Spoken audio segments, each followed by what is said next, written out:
আচ্ছা, তাহলে আমরা আলোচনা করছি কাজী আনোয়ার হোসেনের মাসুদ রানা সিরিজের একটা বই দুঃসাহসিক নিয়ে।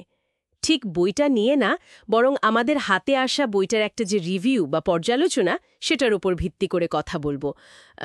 তো এই রিভিউ ধরে আমরা দেখব বইটার মূল আকর্ষণ কোথায়, মানে কাহিনী, চরিত্রগুলো আর ওই যে স্পাই থ্রিলারের টান টান ভাব, সেটা কেমন। রিভিউতে দেখলাম হংকং, চীন, তাইওয়ানের একটা আন্তর্জাতিক পটভূমির কথা বেশ জোর দিয়ে বলা হয়েছে। ঠিক। আর রিভিউটা পড়লে বোঝা যায় মাসুদ রানাকে এখানে বেশ বড়সড় একটা আন্তর্জাতিক চক্রান্তের মোকাবেলা করতে হচ্ছে।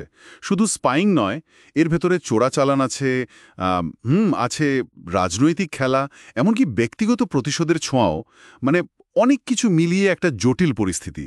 আচ্ছা, তাহলে শুরু করি মাসুদ রানা চরিত্রটা দিয়ে। রিভিউতে তো রানার ওই ক্লাসিক ইমেজটার কথাই বলা হয়েছে, তাই না? মানে সেই সাহসী, তীক্ষ্ণ বুদ্ধি আর খুব দ্রুত সিদ্ধান্ত নেওয়ার ক্ষমতা। এই বইয়ে নাকি রানা একটা ছদ্মবেশী অভিযানে নামে, বেশ গভীরে। হ্যাঁ, রিভিউতে রানার এই দিকগুলো তো আছেই। তবে একটা জিনিস বিশেষভাবে বলা হয়েছে, এই গল্পের রানা যে ঝুঁকিটা নেয় সেটা নাকি অনেক বেশি।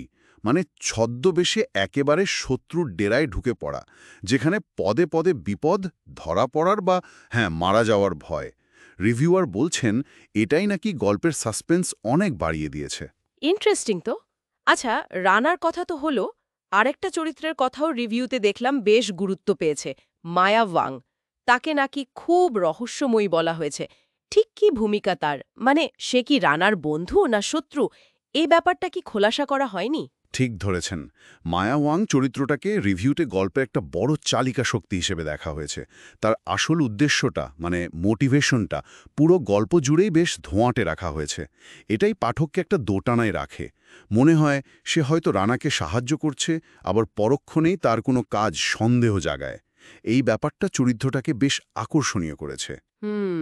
তবে রিভিউয়ার এটাও যোগ করেছেন যে চরিত্রটার পেছনের গল্পটা, মানে তার অতীত বা কেন সে এমন করছে, সেটা আরেকটু পরিষ্কার করলে হয়তো ভালো হতো। তার মানে চরিত্রটার রহস্যময়তা একদিকে যেমন টানটান উত্তেজনা তৈরি করছে, আবার কোথাও যেন একটা অতৃপ্তিও থেকে যাচ্ছে। আচ্ছা, আর ভিলেন লিও ফুচুং, তার ব্যাপারে রিভিউটা কি বলছে?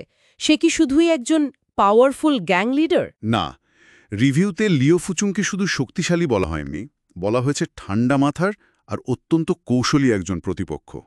তার বুদ্ধি, তার প্ল্যানিং, সেগুলো নাকি রানাকে বেশ কঠিন চ্যালেঞ্জের মুখে ফেলে দেয়। মানে শুধু মাসল পাওয়ারের ভিলেন নয়, বেশ বুদ্ধিমান একজন শত্রু। আর এই ধরনের ভিলেন থাকাটা নাকি রানার চরিত্রটাকেও আরও ফুটিয়ে তুলেছে।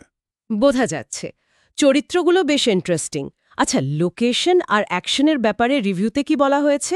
হংকংয়ের ওই ডার্ক সাইড, গোপন আস্তানা, এগুলো কি বিশ্বাসযোগ্য লেগেছে রিভিউয়ারের কাছে? হ্যাঁ, পটভূমি বর্ণনার প্রশংসা করা হয়েছে রিভিউতে। ওই হংকংয়ের পোর্ট এরিয়া, অন্ধকার গলি, আবার অন্যদিকে হাই প্রোফাইল পার্টি, গোপন মিটিংয়ের জায়গা, এগুলো নাকি বেশ ডিটেলে আর যত্ন করে ফুটিয়ে তোলা হয়েছে। পাঠক নাকি সহজেই ওই পরিবেশে ঢুকে যেতে পারে। আর অ্যাকশনের কথা বলছেন, রিভিউ বলছে বইটাতে অ্যাকশনের কোনো অভাব নেই। যেমন? যেমন ধরুন জেটবোট কেজ আছে, নিনজা স্টাইলের গুপ্ত হত্যা আছে, খুব রিস্কিভাবে ডকুমেন্ট উদ্ধার করার ব্যাপার আছে, মানে ভরপুর অ্যাকশন। তার মানে অ্যাকশনগুলো শুধু ধুন্ধুমার মারামারি নয়, ওগুলো গল্পের গতিও বাড়িয়েছে। আর রানার যে কৌশল বা বুদ্ধির জোর, সেটার প্রমাণ কি এই সিনগুলোতে পাওয়া যায়? হ্যাঁ, ঠিক তাই। রিভিউয়ার এটাই জোর দিয়ে বলেছেন। অ্যাকশন সিনগুলো শুধু মারপিটের জন্য নয়, রানার যে কুইক থিঙ্কিং, মানে উপস্থিত বুদ্ধি আর কঠিন পরিস্থিতিতেও মাথা ঠান্ডা রাখার ক্ষমতা, সেগুলোর প্রমাণ নাকি এই দৃশ্যগুলোতেই সবচেয়ে বেশি। একটা ঘটনার কথা বলা হয়েছে যেখানে রানা প্রায় ধরা পড়ে যাচ্ছিল, কিন্তু যেভাবে সে বেরিয়ে আসে সেটা নাকি দারুণভাবে লেখা। হুম। তবে একটা কথাও উল্লেখ করা হয়েছে যে গল্পের শুরুটা নাকি কারো কারো কাছে একটু স্লো লাগতে পারে, মানে গতি আসতে একটু সময় নেয়। আচ্ছা, তাহলে সব মিলিয়ে একটা ব্যালেন্সড মূল্যায়ন, তাই তো? একদিকে যেমন রানা আর মায়ার ওই জটিল সম্পর্ক, পাওয়ারফুল ভিলেন, দারুণ সব অ্যাকশন সিন, আর শেষে একটা টুইস্টের কথা বলা হচ্ছে। ঠিক। আবার অন্যদিকে শুরুর ওই ধীর গতি, বা ধরুন মায়া ওয়ং চরিত্রটার ব্যাকস্টোরি আর একটু বিস্তারিত হলে ভালো হতো, এই দিকগুলো এসেছে। একদম তাই। রিভিউ অনুযায়ী বইয়ের শেষটা বেশ অপ্রত্যাশিত। একটা ভালো টুইস্ট আছে যেটা অনেক পাঠককে চমকে দিতে পারে।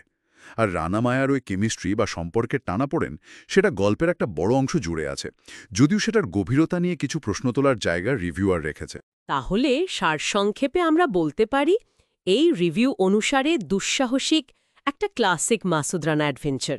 আন্তর্জাতিক চক্রান্ত, রহস্য, থ্রিল আর অবশ্যই রানার বুদ্ধিমত্তার খেলা সবই আছে।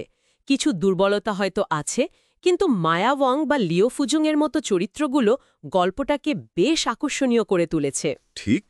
আর এই রিভিউটা কিন্তু একটা ইন্টারেস্টিং প্রশ্নও তুলে ধরেছে। ওই যে মায়া ওয়াংয়ের রহস্যময়তা, সেটা একদিকে যেমন গল্পের মজা বাড়ায়, আবার অন্যদিকে তার অতীত নিয়ে আরও জানার একটা অতৃপ্তি থেকে যায়। এটা কিন্তু স্পাই থ্রিলার জনরের একটা পুরনো প্রশ্ন, তাই না? যে একটা চরিত্রের ঠিক কতটা রহস্যময়তা পাঠককে ধরে রাখে আর কখন সেটা বিরক্তির কারণ হয়ে দাঁড়ায়। মানে অস্পষ্টতা কি সবসময় চরিত্রকে গভীর করে, নাকি কখনো কখনো পাঠকের সংযোগটা কমিয়ে দেয়? এটা কিন্তু ভাবার মতো একটা বিষয়।